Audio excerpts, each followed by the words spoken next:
ini kepakarannya juga, ini walaupun masih mahasiswa, kami ingin juga ajak untuk diskusi semua nih. Profesor Siti Zuhro, terima kasih atas peluangnya ini. Maksimum 15 menit lah sebelum kita diskusi. Kalau Pak Tamsil berkenan ikut diskusi, kami sangat bergembira. Pak Januari, silakan. Terima kasih Pak Asep. Assalamualaikum warahmatullahi wabarakatuh. Salam sejahtera untuk kita semua. Puji syukur kehadirat Allah Subhanahu wa Ta'ala. Salawat berserta salam semoga selalu tercurahkan pada junjungan kita Nabi besar Muhammad SAW. Alhamdulillah pada siang menjelang sore yang berbahagia ini kita masih bisa hadir bersama ya dalam rangka webinar dengan tema menata ulang sistem perwakilan di Indonesia. Tentunya ini yang digagas oleh teman-teman Magister Ilmu Politik, Fakultas Ilmu Sosial dan Politik Universitas Muhammadiyah Jakarta.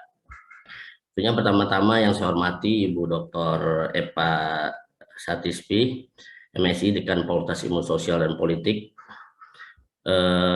Bapak Joni Gunanto yang dalam hal ini mewakili Ibu Dekan, terima kasih. Tentunya yang saya hormati juga Bapak Dr. Asep Setiawan, MSI Kaprodi Magister Ilmu Politik, merangkap moderator, alhamdulillah Pak Asep yang selalu mensupport kami dalam setiap kegiatan. Terima kasih Pak. Dan tentunya juga yang saya hormati dan saya banggakan para narasumber webinar siang hari ini, alhamdulillah juga sudah hadir ada Bapak Dr. Haji Muhammad Hidayat Nur Wahid MA, Wakil Ketua MPR RI periode 2019-2024 dari fraksi Partai Keadilan Sejahtera. Juga sudah hadir Bapak Dr. Andes Haji Tamsil Lingrung, anggota DPR RI periode 2019-2024. Kalau saya tidak salah dari perwakilan Sulawesi Selatan ya Pak. Dan kalau saya tidak salah juga satu partai dengan Pak Hidayat Nur Wahid saat ini. Dan tentunya tidak kalah penting juga yang saya hormati Bapak Rektor, Bapak Dr. Makmun Murad, MSI, Rektor Universitas Muhammadiyah Jakarta, yang sangat low profile, yang super sibuk sebenarnya Pak Rektor ini tidak kalah sibuk dari anggota legislatif. Kalau saya lihat Instagram Pak Rektor ini, pagi sudah di kampus, atau siangnya sudah di Jawa Timur. Malamnya tiba-tiba sudah di Gorontalo, luar biasa ya. Mending semoga sehat selalu ya Pak. Terima kasih juga dari kami sudah berkenan hadir. Dan juga saya juga ingin mengucapkan terima kasih pada Prof. Siti Zuhro yang sebenarnya dari awal juga sudah hadir di tengah-tengah kita juga.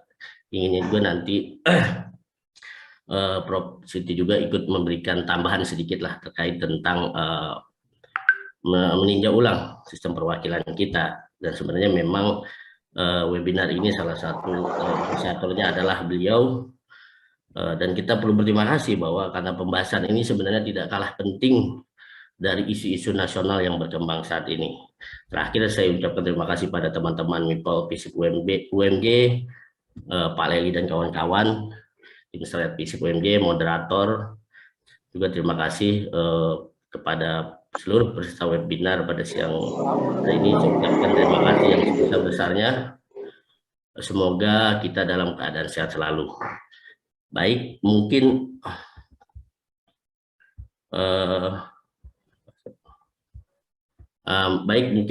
saya tidak akan panjang lebar, saya juga tidak akan melebar jauh. Mungkin yang saya akan paparkannya adalah lebih pada apa yang sudah disiapkan oleh teman-teman MIPOL terkait berupa PowerPoint dalam tema menata ulang sistem perwakilan kita.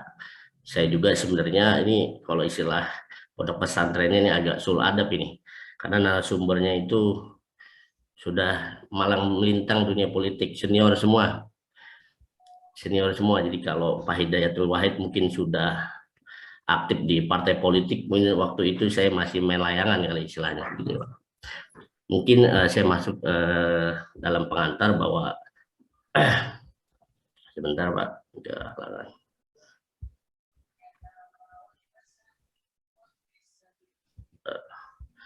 Sebagai negara demokrasi, Indonesia terus berupaya memperbaiki mekanisme demokrasi dalam praktik bernegaranya, terkecuali dalam sistem perwakilan yang terus mengalami perubahan ke arah perbaikan. Pasca runtuhnya rejim otoriter Soeharto membawa dampak positif terhadap pemulihan hak-hak politik masyarakat yang selama ini dikebiri. Salah satunya dengan kemunculan 150 partai baru, meskipun hanya 40 partai yang dinyatakan sah sebagai peserta pemilu. Artinya kita bisa melihat bahwa merasakan begitu euforia politik saat itu, karena kita tahu bahwa pada era Soeharto peran partai politik sangat dibatasi, bahkan dipusingkan hanya menjadi 3 partai.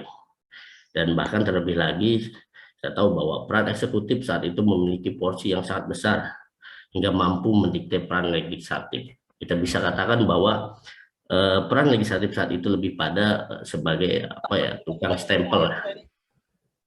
Dan memasuki pasca reformasi, peran legislatif memiliki kekuatan yang lebih besar dari sebelumnya, terutama sejak amandemen Undang-Undang 1945 yang telah membawa tataran baru dalam sistem check and balance terkait pola hubungan eksekutif dan legislatif. Masuki sistem perwakilan di Indonesia. Jadi kita tahu bahwa tahun 2004 itu terjadi perubahan yang luar biasa, terutama dalam mekanisme pemilihan kita. Pertama, disitulah dimulainya adalah pemilihan langsung eksekutif, itu kita bisa memilih langsung presiden dan wakil presiden. Presiden dan wakil presiden, artinya saat itu dipilih langsung ada tidak hanya anggota legislatif tapi juga eksekutif. Dan pada tahun 2004 pula disitulah munculnya lembaga baru yang kita kenal saat ini dengan Dewan Perwakilan Daerah. Artinya bahwa kemunculan DPD itu memberi perubahan dalam sistem perwakilan di Indonesia dari bentuk unikameral menjadi bikameral.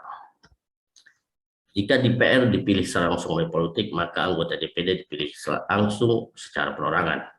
Artinya bahwa secara prosedural bisa katakan Indonesia memiliki sistem yang membawa arah demokrasi menjadi lebih baik, walaupun dalam kenyataannya tidak selalu berbanding lurus dengan kualitas demokrasi Indonesia saat ini.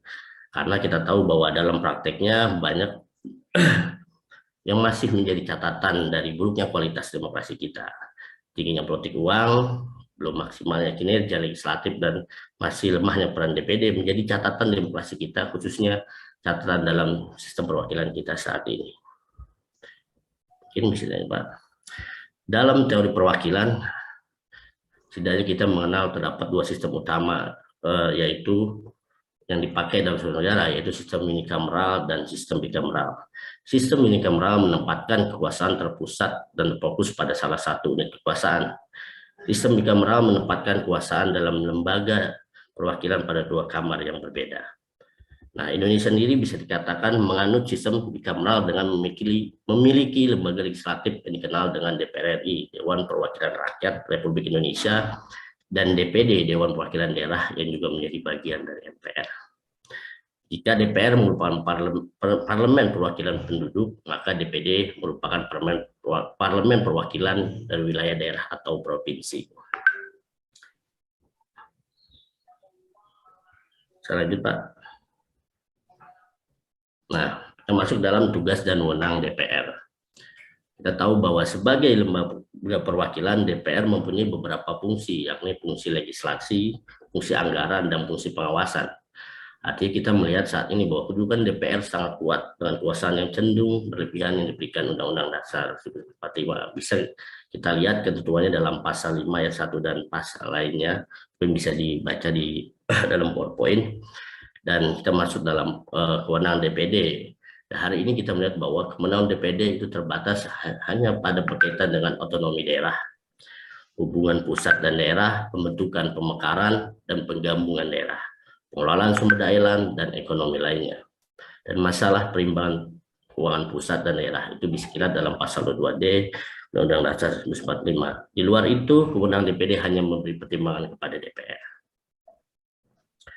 Lanjut. Nah, artinya dalam ini saya ingin menyampaikan bahwa lebih fokus pada bagaimana meningkatkan atau urgensinya terkait sistem check and balance dalam sistem perwakilan kita. Perwakilan atau representation merupakan konsep yang memberikan kewenangan atau kemampuan kepada seorang atau suatu kelompok yang berbicara dan bertindak atas nama suatu kelompok lebih besar. Artinya bahwa maka perlu dibentuk sebuah lembaga perwakilan yang disebut dengan lembaga legislatif sebagai sebuah lembaga perwakilan rakyat. Legislatif menampung dan membahas apa yang menjadi kepentingan masyarakat agar bisa dipenuhi, karena tanpa adanya perwakilan, maka yang terjadi adalah suara minoritas, minority show, hal yang mudah ditaklukkan oleh mayoritas kekuasaan.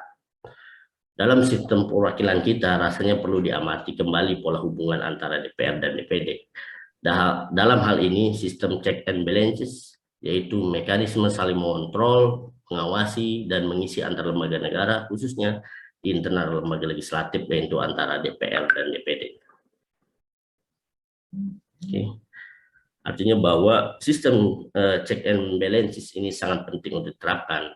Artinya bahwa untuk menghindari adanya penyalahgunaan kekuasaan oleh seorang ataupun institusi dan menghindarinya terpusatnya kekuasaan baik di tangan eksekutif, legislatif maupun yudikatif. Agar bahwa institusi yang ada itu tidak terjebak dalam kompetisi yang kurang positif dan tidak produktif, seperti upaya saling mensubordinasi, kecenderungan saling mencurigai, dan munculnya kedikdayaan di suatu lembaga. Karena pada prinsipnya demokrasi membutuhkan sistem perwakilan aplikatif dan efektif melalui kinerja DPR dan DPD yang lebih profesional, efektif, dan efisien. Khususnya untuk mendorong pemerintahan lebih baik melalui terciptanya mekanisme check and balances yang baik antara legislatif dan eksekutif. Nah, kalau kita lihat dari tataran empirik, masalahnya hubungan keduanya antara DPD berjalan kurang ideal dan kurang harmonis. Artinya besarnya kewenangan yang dimiliki DPR dan kecilnya kekuasaan DPD membuat relasi antara keduanya timpang. Bahkan bisa katakan tidak setara. Keberadaan DPD relatif tidak berfungsi atau mungkin kurang berfungsi, seperti ada dan tiada. Ini bisa lanjut, Pak. Nah, masuk ke dalam kesimpulan. Dalam konteks mata ulang sistem perwakilan kita perlu dibangun sistem pemilihan dua kamar yang substantif. Artinya yang substantif antara DPR dan DPD. Artinya kekuasaannya bukan saja setara, tapi juga bisa saling imbang, saling kontrol satu sama lain. Sehingga mekanisme check and balances antara kedua lembaga ini bisa terwujud, salah satunya dengan dirumuskannya sistem bikameral yang lebih kuat dalam konstitusi. Diharapkannya nanti tentunya akan memperkuat kewenangan DPD, karena ini sangat penting mengingat Indonesia sebagai sebuah negara yang besar, memiliki kondisi geografis dan wilayah yang sangat luas, penduduk yang beragam dari segi etnik dan latar belakang, dan tentunya setiap daerah memiliki kepentingan yang berbeda-beda. Seharusnya malah wewenang kamar di parlemen yang mewakili daerah itu lebih besar. Dengan demikian, apabila wewenang di DPD masih jauh dari DPR, maka tujuan untuk menghasilkan checks and balances ini tidak akan tercapai. Terakhir, apabila dilakukan amandemen kembali terhadap Undang-Undang Dasar 1945, kita berharap bahwa pasal mengenai DPD sekurang-kurangnya harus mengatur bahwa DPD juga harus diberi wewenang untuk membahas dan ikut memutuskan mengenai seluruh RUU yang dibahas DPR. Nah, kita sepakat bahwa tentunya ini menjadi PR kita bersama dan PR kita juga untuk mendorong hal ini, dan kita berharap bahwa partai politik seharusnya juga ikut mendorong dan mengabulkan apa yang menjadi tuntutan politik DPD untuk mendapatkan kewenangan yang relatif setara, dan civil society pun harus bisa menciptakan pressure sehingga bisa mendorong proses demokratisasi di dalam parlementer. Mungkin itu saja yang bisa saya sampaikan, mengingat waktunya sangat terbatas. Sekali lagi saya ucapkan terima kasih banyak. Wabillahi taufiq wal hidayah. Wassalamualaikum warahmatullahi wabarakatuh. Waalaikumsalam warahmatullahi wabarakatuh. Terima kasih Pak Januari Akwarta, ya Mas Januari, ini mahasiswa Magister Ilmu Politik FISIP UMJ, sudah presentasi sampai detail sekali. Ini Pak Tamsil, Pak Dr. Hidayat, Pak Rektor juga, alhamdulillah masih hadir ya. Mohon maaf Ibu Irma Suryani Caniago ini masih ada di sidang Banggar ya, sehingga beliau tidak bisa hadir secara online pun. Insya Allah mungkin ke depan bisa beliau hadir dalam diskusi selanjutnya. Kita masuki dialog dan diskusi urun rembuh pemikiran. Ada beberapa poin. Pak Usni Hasanuddin tadi sudah mengacungkan tangan. Pak Usni, silakan. Ya, Pak Usni adalah Kaprodi Ilmu Politik, ya, Dr. Usni Hasanudin. Usni, silakan, Pak Usni.